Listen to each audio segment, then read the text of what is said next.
A ver, ¿imaginas poder contribuir a descubrimientos científicos importantes, no sé, como encontrar nuevos planetas o ayudar a desarrollar medicamentos, y hacerlo desde el sofá?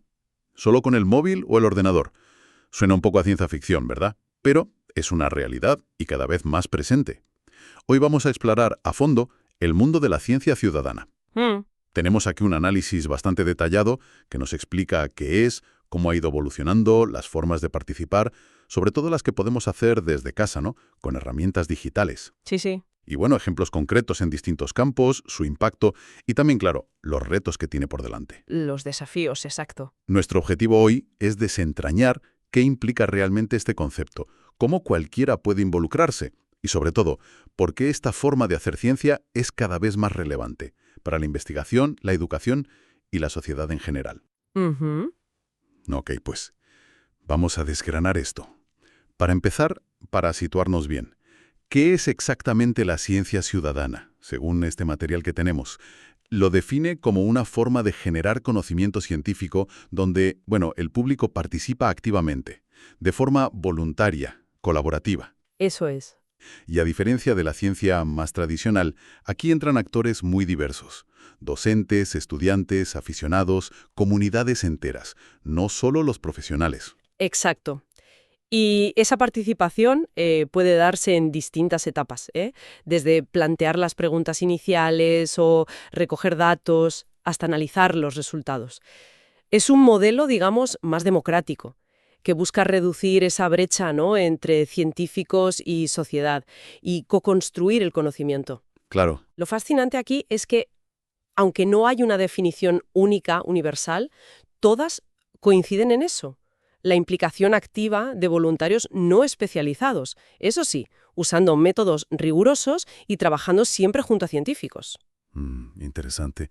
Aunque suene muy moderno, la idea en sí no es nueva, ¿verdad? El texto menciona que hace más de un siglo ya había voluntarios en arqueología, astronomía. Historia natural, sí. El ejemplo que ponen del conteo navideño de aves de la Sociedad Audubon es increíble. Empezó en 1900. En 1900, casi nada. Aunque claro, antes se veían como casos más aislados, ¿no? Así es. El término ciencia ciudadana, como tal, se acuñó a mediados de los 90. El análisis destaca a Alan Irwin en el 95, que se enfocó más en la participación ciudadana en temas de medio ambiente, sostenibilidad, y a Rick Bonney en el 96, que describía proyectos de monitoreo voluntario de la naturaleza, como la observación de aves que comentabas. Ajá. Desde entonces, claro, el concepto se ha ampliado muchísimo, va mucho más allá de la simple recolección de datos. ¿Y entonces qué impulsó este auge más reciente que has dado? Pues mira, fundamentalmente dos factores clave. Por un lado, sí que hay un cambio en la relación ciencia-sociedad. Desde principios del siglo XXI hay más políticas que promueven la participación pública, la investigación responsable. Eso está ahí. Vale. Pero, crucialmente, el desarrollo tecnológico, si conectamos esto con el panorama general, la proliferación de Internet, los ordenadores personales y, sobre todo, los smartphones desde la década de 2000... Los móviles, claro. Eso fue lo que permitió coordinar a miles de personas globalmente y compartir datos en tiempo real. Cambió las reglas del juego. Y aquí es donde la cosa se pone realmente interesante. Porque esto significa que hoy, cualquiera con un dispositivo conectado puede participar desde casa. Exacto. Analizando datos en webs, registrando observaciones o incluso, como decías, prestando la potencia de su ordenador. Exploremos un poco esas formas. La primera que menciona el análisis es la recolección de datos locales con dispositivos personales, o sea, usar el móvil o sensores caseros. Pone ejemplos como medir la contaminación luminosa con una app, Globe at Night, o monitorizar calidad del aire, ruido, lluvia. Sí, incluso habla de kits DIY como SenseBox o Minimet para montar tus propios sensores ambientales. Eso está muy bien. Y otra vía importante es el análisis distribuido de datos científicos a través de plataformas web. Es que hay tantísimos datos hoy en día, imágenes astronómicas, vídeos, documentos históricos digitalizados, que el ojo humano sigue siendo vital para ciertas tareas. Ya, plataformas como Zooniverse, que es muy conocida, permiten a cualquiera clasificar galaxias. El proyecto Galaxy Zoo fue un éxito brutal. Clasificaron cientos de miles de galaxias gracias a voluntarios. Increíble. O transcribir etiquetas de muestreo, identificar llamadas de animales. A pesar de la IA, y esto lo recalca el análisis, los seres humanos seguimos siendo mejores que las máquinas reconociendo ciertos patrones. ¡Qué bueno! Multiplica la capacidad de análisis, claro. Y también se puede participar jugando. La gamificación de la ciencia. Juegos diseñados para resolver problemas científicos reales mientras juegas. Sí, sí. El caso emblemático que citan es Foldit, un videojuego para plegar proteínas. Y es que sus jugadores descifraron en 3 semanas la estructura de una enzima del VIH. Una que llevaba una década desconcertando a los científicos. Es alucinante. Y fueron coautores del paper. Exacto. Y luego ayudaron con proteínas de la COVID-19 también. Hay otros como iWire para mapear neuronas o Malaria Spot para identificar parásitos de malaria. ¡Qué pasada! Y finalmente una forma quizá más pasiva, pero crucial, la computación distribuida. Es decir, donar tiempo de procesamiento del ordenador personal. Instalas un software que usa los tiempos muertos de tu PC. Ajá. El pionero fue SETI at Home, ¿te acuerdas? Lanzado en 1999 por Berkeley para buscar vida extraterrestre. Sí, sonaba mucho. Tuvo más de 5,2 millones de participantes. Un récord Guinness de procesamiento colectivo. Aunque bueno, se suspendió en 2020, pero demostró el modelo. Hoy, con la plataforma Boeing, se puede contribuir a proyectos como Folding at Home, el de plegamiento de proteínas, o Einstein at Home, que busca púlsares. Entonces, ¿qué significa todo esto? Pues que las herramientas digitales han abierto muchísimas puertas. Como dice la NASA, citada en el texto, cualquiera puede aportar su granito de arena desde su rincón del mundo. Eso es. Para tareas que van desde clasificar nubes hasta descubrir asteroides. Es una democratización tecnológica de la ciencia, ¿no? Totalmente. ¿Una democratización real? Vemos ejemplos más concretos por campos científicos. En astronomía, además de Galaxy Zoo, que ya hemos dicho, está Planet Hunters para buscar exoplanetas. La NASA, dice el análisis, coordina más de 30 proyectos. Buscar planetas, cometas, asteroides, monitorizar auroras. ¡Madre mía! Incluso cuentan que hay asteroides con nombres de voluntarios. ¡Qué bueno! Un proyecto destacado es Backyard Waltz, Planet 9, que busca enanas marrones y quizá el famoso Planeta 9. Ojalá. Y en Chile, un ejemplo curioso.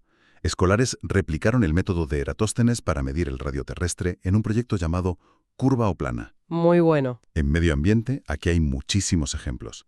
Riu.net en España usa una app móvil para evaluar la salud de los ríos.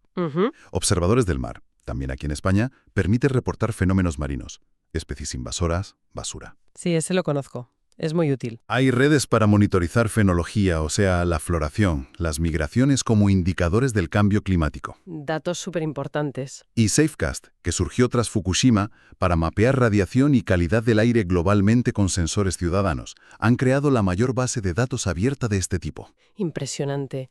Y da poder a la gente, ¿eh? Con datos propios. Y en salud y biomedicina, Mosquito Alert, aquí en España, que mapea la expansión del mosquito tigre con fotos enviadas por ciudadanos. Sí, eso ha sido clave. Ha permitido detectar su presencia temprana en Andalucía y Aragón, por ejemplo. Ayudando mucho a la gestión, claro. También mencionan plataformas como DNL Land para compartir datos genéticos anónimos para investigación. Durante la COVID-19, apps de seguimiento de síntomas ayudaron a rastrear la propagación. Y volvemos a Foldit con su impacto en VIH y COVID-19. Es un ejemplo recurrente muy potente. Y biodiversidad y ecología, que es un campo clásico para esto, ¿no? Sí, casi donde empezó todo. eBirth, de Cornell, desde 2002, acumula cientos de millones de registros de aves globalmente. Cientos de millones. Una barbaridad. Su adaptación en México a ver aves lleva más de 13 millones de observaciones. Estos datos mapean distribuciones, migraciones, son cruciales para la conservación. Claro. iNaturalist es otra muy popular, casi una red social para identificar cualquier ser vivo con fotos. Ha descubierto especies raras y hasta nuevas especies. Qué fuerte. En Chile, Desafío Naturaleza catalogó polinizadores.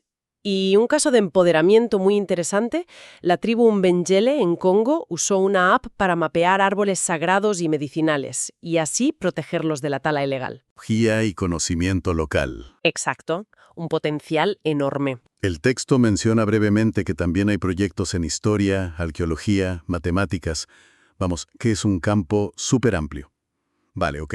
Si vemos todo esto, vamos a desgranar el impacto. Primero, las contribuciones científicas. ¿Qué aporta realmente a la ciencia? Pues muchísimo. Permite recoger datos a escalas imposibles para equipos pequeños. Piensa en bases de datos gigantescas como las de eBirth. Ya. Descubrimientos concretos como los de Galaxy Zoo o el hito de Foldit con la proteína del VIH. Genera publicaciones, a veces con coautoría ciudadana, y datos abiertos que se pueden reutilizar. Ujú. Incluso impulsa mejoras tecnológicas en cómo gestionar tantísima información. Vamos, que amplifica la capacidad científica de una manera brutal. Entiendo la parte científica. Pero, ¿qué más aporta? Más allá de los papers. Ya real, no solo leyendo sobre ella. El texto dice que es una de las formas más efectivas y rápidas de educarnos y concienciarnos. Mm, La gente desarrolla habilidades, entiende el método científico, se derriba esa imagen de la ciencia como algo ajeno, ¿no? De bata blanca el laboratorio. claro. Puede despertar vocaciones. Hay amateurs que se vuelven auténticos expertos. Y bueno, lo fascinante aquí es cómo fortalece el lazo ciencia-sociedad. La hace más cercana, más valorada. Y mencionabas una tercera pata del impacto, ¿no? Algo más social. Exacto. El empoderamiento social y los aportes a decisiones. Involucrar a la gente en problemas locales, contaminación, salud, genera corresponsabilidad.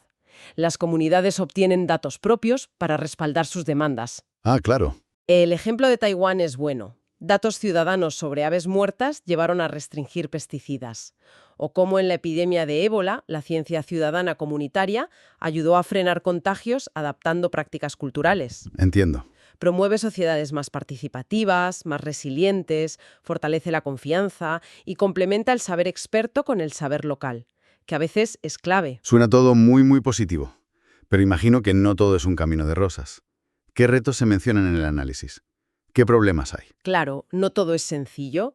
Un reto clave es la calidad y fiabilidad de los datos. Es lógico, ¿no? Pueden ocurrir errores. Normal. La solución pasa por protocolos de validación muy rigurosos, verificación cruzada, supervisión experta, buena capacitación, diseñar bien las interfaces para que sean fáciles y minimicen errores. Se habla de idoneidad para el uso, que los datos sean suficientemente buenos para el propósito, aplicando filtros.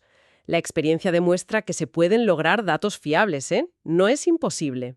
Vale, eso por un lado. ¿Y qué pasa con los aspectos éticos? Privacidad. ¿Quién es dueño de los datos? Otro punto fundamental: los aspectos éticos y legales. Proteger la privacidad y los datos personales es crucial, sobre todo con datos sensibles como salud o localizaciones de especies amenazadas. Claro. Se necesita transparencia total sobre el uso de datos, consentimiento informado que sea claro, de verdad, no letra pequeña y legible, y opciones para que la gente controle su información. Y también es importante el reconocimiento, agradecimientos, coautorías y definir bien la propiedad intelectual. Normalmente se prefieren licencias abiertas para compartir. Tiene todo el sentido. ¿Algún otro reto importante? Sí, la inclusión y los sesgos de participación. Esto es delicado. La dependencia digital puede excluir a gente sin acceso o habilidades, la famosa brecha digital. Ujú. Y además, ciertos proyectos atraen a demografías específicas, y eso puede sesgar los datos. Esto plantea una pregunta importante: ¿cómo lo hacemos verdaderamente inclusivo, para que no sea solo cosa de unos pocos? Claro. Pues hay que diversificar la participación. Difusión amplia, interfaces multilingües, lenguaje adaptado, combinar online y offline, asegurar accesibilidad. Pensar en todos. Y por último, supongo que mantener a la gente enganchada, ¿no? Que no se cansen. Exacto. Manejar expectativas y bienestar. La experiencia tiene que ser enriquecedora.